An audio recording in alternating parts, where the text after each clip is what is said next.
Hi, I'm Joe Paiva. I'm with the team from the University of Akron at the 2018 NSPS student competition. And I'm going to begin by asking each team member to introduce themselves. Hi, I'm Chase Summers. I'm Aubrey Tobin. I'm James Galley. I'm Jacob LaRue. I'm Jake Stair. So you've already presented, and I'd like to ask you a few questions about how you thought the presentation went. Did you think that that you made an effective presentation? I think so. With the time allotted for preparation, I think we did about as best as we could and got the info out that we needed to get out. And then as far as your results, both with your map, which is in the background here, as well as what you accomplished in the field, do you think you were able to get everything done that you needed to? So definitely out in the field, we felt like we accomplished everything we needed to accomplish. When it came to our PowerPoint and our map, we felt like at the end of the mapping, we were maybe a little bit rushed there right at the end to cram a few minor details in, just some logos and stuff like that. But other than that, with the map as a whole, we felt like we did a good job and felt like we had plenty of time there. So in your presentation, you mentioned that you've never really worked in a desert environment. So were there any surprises? Did anybody see any scorpions, snakes, or other things that might hurt you? I didn't see any. I don't think any of us saw any snakes or scorpions or anything like that.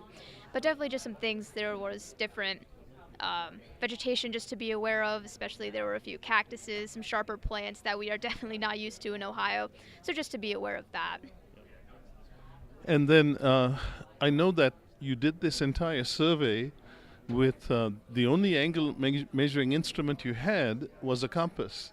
Now, students typically in surveying programs don't think of a compass as an angle measuring instrument, but if we go back through our own nation's history, we know that that was the primary measuring tool for centuries, right? So how much practice did you get with a compass? Because I know part of this was that you don't really know what you're going to have to deal with, both with terrain and equipment, till you get here. So in your rehearsal or your practice leading up to this back in Akron, did you try using compasses, and what was that like? We had some practice, maybe a few times, and we had to account for magnetic interference, and we had some known bearings and distances, and just trying to train the rest of the crew on how to use it and just to see how prepared we could get was part of the hard part of just trying to determine where. Now, who on the team was actually using the compass? Raise your hand. Who, if some? Okay. So let me ask you: did you encounter any problems with local attraction, or maybe even your own equipment, causing issues with the compass? So we actually both worked with the compass, and one thing we found was the closer we got to the ground, we would actually experience some magnetic interference there, where it would kind of just, the compass would go crazy and you wouldn't be able to trust your reading. So we tried to hold it up as high as we could, and like other groups have said, away from our body, to try and minimize that. And we took multiple shots in multiple different spots, multiple readings from that compass, to just make sure that we were getting a reliable result, and that our needle on the compass wasn't pointing in a random direction. And James, do you have anything to add to that? No, just trying to determine where north was originally when we first got out there. And So the other thing is that we've gotten so used to either using GPS or total stations, we don't think of the steel tape as an important measuring tool, right? So how did you do your practice? Other than what we had previously learned in the program, we set a traverse with a total station using angles and distances, and then we actually taped along that on the ground. And then we used theodolite to do slope taping to incorporate angles and calculations in case something was in our way or there was a steep elevation change. So you kind of set up a reference network with total station using the EDM, and then went back and surveyed it with steel tape to see how well you could do. So what were your results in that? We actually got extremely close. Granted, it was Ohio in the wintertime, so we had multiple traverses. Some were in the building, some were outside, but we actually got real close to those.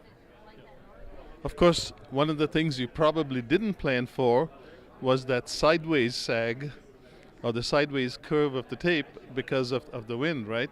So, so I think you guys tried to use different strategies to try to overcome that. What were some of them? Who wants to volunteer to answer that question? So we use that canyon tape, which is extremely thin in both directions, so that can help reduce sag. And then we also, for our precise measurements we were doing, we had a person at each end actually pulling and one person plumb bombing, and then we had a person in the middle just to make sure we weren't caught up on any type of vegetation, so we get the most precise reading we could. So basically you had a 5-person taping team. A little bit different from the one-person teams that surveyors are used to using these days, aren't they? So let's kind of wrap it up a little bit and tell me how you think the team as a whole functioned in terms of communications and to be able to efficiently move across the terrain. Communication was a little difficult just because the wind was going. You could scream and you'd barely hear the person halfway across the parcel. But all in all, everything worked out very good, and we used hand signals and got around it, and it worked out at the end. So are you telling me that nobody got frustrated, nobody yelled at each other? There was definitely frustration. Okay. Well, thank you for your honesty, and thank you for a great presentation today. Looks like you have a great map, so it was fun seeing you guys in action, and good luck on the results. Thank you.